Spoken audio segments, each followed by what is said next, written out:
தமிழ்நாடு முதலமைச்சர் விஜய்க்கு உச்சகட்ட பாதுகாப்பு நடவடிக்கையாக Z+ பாதுகாப்பு அளிக்கப்பட்டுள்ளது.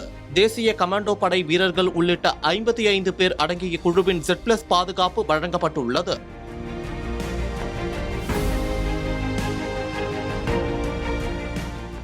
இந்தியாவில் மிக முக்கியமான நபர்களுக்கு வழங்கப்படும் பாதுகாப்புகளில் Z+ பாதுகாப்பு என்பது மிகவும் வலிமையான மற்றும் உயரிய பாதுகாப்பாக கருதப்படுகிறது. மத்திய பாதுகாப்பு முகமைகளின் அச்சுறுத்தல் மதிப்பீட்டின் அடிப்படையில் இந்த பாதுகாப்பு வழங்கப்படுகிறது. உளவுத்துறையின் ஆய்வின்படி உயிருக்கு கடுமையான அச்சுறுத்தல் இருப்பதாக கண்டறியப்படும் பிரமுகர்களுக்கு இந்த பாதுகாப்பு அளிக்கப்படுகிறது.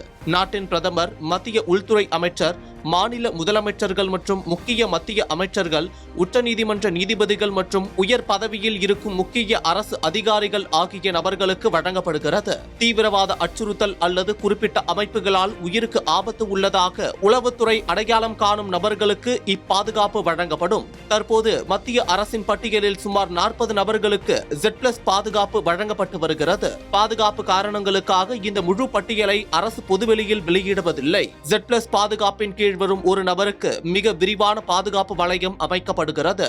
சுமார் 55க்கும் மேற்பட்ட வீரர்கள் பாதுகாப்பு பணியில் ஈடுபடுத்தப்படுவார்கள். இதில் 10க்கும் மேற்பட்ட தேசிய பாதுகாப்பு படை NSG கமாண்டோக்கள் இடம்பெறுவார்கள். NSG தவிர CRPF, CISF மற்றும் ITBP போன்ற உயர்தர பாதுகாப்பு படைகளும் இதில் ஈடுபடும்.